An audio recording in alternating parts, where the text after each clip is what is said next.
AIIMS का हमारा ये नेशनल कैंसर इंस्टीट्यूट है झज्जर।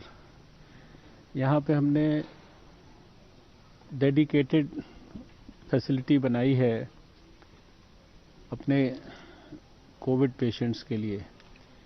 ये सामने आप देख रहे हैं पीछे मेरे, और इधर बाएं हाथ पे भी ये दो बड़े बड़े टावर्स देख रहे हैं। यहाँ 310 पेशेंट्स के लिए यहाँ पर डेडिकेटेड एक्सक्लूसिव फैसिलिटी है, जिसमें सिंगल रूम और सारी डिटेल्ड जो सुविधाएं होनी चाहिए वो सारी की सारी उपलब्ध हैं। एक फ्लोर पूरा का पूरा डॉक्टर्स के लिए, नर्सिंग स्टाफ के लिए, दूसरे जो अस्पताल के कर्मचारी होते हैं अलग अलग फैसिलिटीज़ को देखने के लिए, कोई रिकॉर्ड्स को मेंटेन करने के लिए है, कोई इलेक्ट्रिसिटी के सिस्टम को मेंटेन करने के लिए, कोई लिफ्ट्स को देखने के लिए, वो सारे एक फ्लोर पर रहते हैं। अभी बहुत विस्तार से मैंने देखा है कि बहुत आइडियल और पूरी जो साइंटिफिक तरीका है उसका इस्तेमाल करके पेशेंट्स को देखभाल किया जा रहा है। जो हमारे हेल्थ केयर पर्सनल हैं वो भी अपनी पूरी प्रोटेक्शन के प्रोटोकॉल्स को अपना रहे हैं। कोई भी पेशेंट किसी भी समय सीधा टेलीफोन से भी बात कर सकता है अपनी। मैंने अभी देखा कि पेशेंट्स ने नर्सिंग स्टाफ से, डॉक्टर से अपनी तकलीफ़ बताई, उनकी तकलीफ़ का समाधान हुआ। क्योंकि सुबह शाम तो राउंड होता है, लेकिन उसके अलावा भी किस प्रकार से उनको खाना सर्व किया जाता है, किस प्रकार से उनको वाईफाई की फैसिलिटी भी उपलब्ध कराई गई है। मैंने स्वयं 2 एडमिटेड पेशेंट्स से वीडियो कॉल करके बातचीत की, उनका हालचाल पूछा। उनके उत्साह को देखकर बहुत मुझे संतोष हुआ और उनको मैंने शुभकामनाएं भी दी हैं जल्दी ठीक होने की। उनसे पूछा कि भाई किसी भी प्रकार की उनको तकलीफ़ है तो वो उसको निश्चित रूप से फ्लैग करें, लेकिन मुझे खुशी है कि सब लोग यहाँ पर सब प्रकार से जो व्यवस्थाएं हैं उनके प्रति अपना संतोष व्यक्त कर रहे हैं।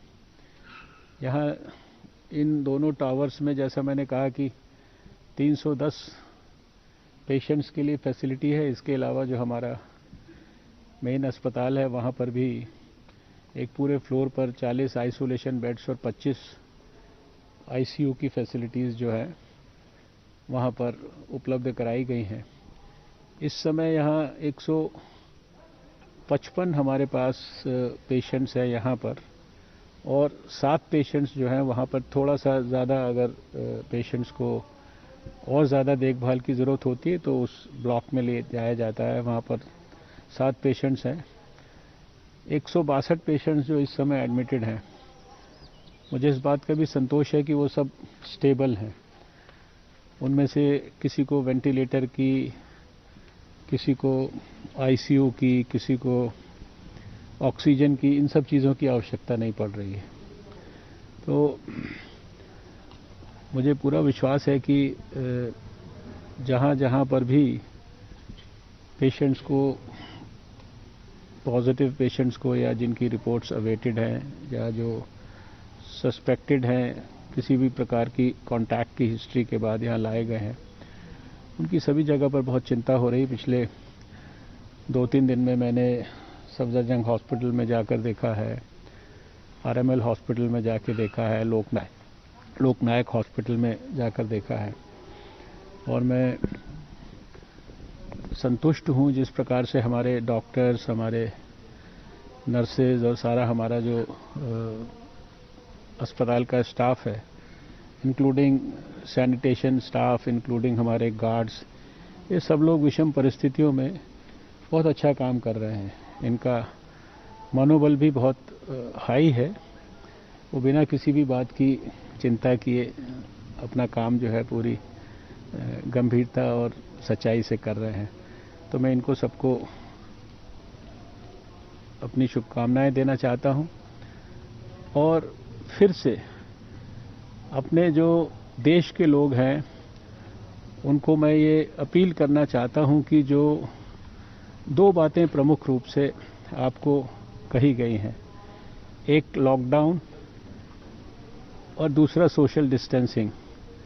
लॉकडाउन के अंदर भी सोशल डिस्टेंसिंग, यानी घर के अंदर भी सोशल डिस्टेंसिंग और जहां भी हम हैं वहां सोशल डिस्टेंसिंग, थोड़े फासले पर हम दूसरे के साथ रहें। और लॉकडाउन का जो स्पिरिट है, लॉकडाउन की जो नियम है, उनकी जो गाइडलाइंस है, उनको हम पूरी तरह से फॉलो करें। अभी आप जानते हैं सारी दुनिया कोविड के खिलाफ दवाई और वैक्सीन जो है उसकी खोज कर रही है। सब जगह बड़े बड़े रिसर्चर्स इस काम पर लगे हैं। हमारे भारत के भी रिसर्चर्स वैक्सीन खोजने की जो यात्रा है उसके अंदर शामिल हो गए हैं।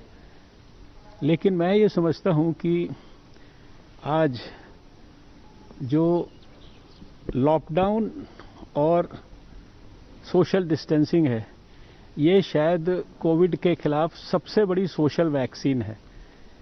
जो वैक्सीन खोज करके निकलेगी वो जिसको लगाई जाएगी उसे एक इंडिविजुअल को प्रोटेक्ट करेगी। लेकिन अगर लॉकडाउन की हमने सफलता कर दी, सोशल डिस्टेंसिंग के नॉर्म को हमने फॉलो कर लिया, तो शायद ये पूरे समाज के लिए, पूरे देश के लिए एक बड़ी सफल वैक्सीन सिद्ध होगी। तो इस लॉकडाउन को किसी भी वैक्सीन से कम हम ना समझें, ये मुझे लगता है कि आज देश के लोगों को समझने की आवश्यकता है।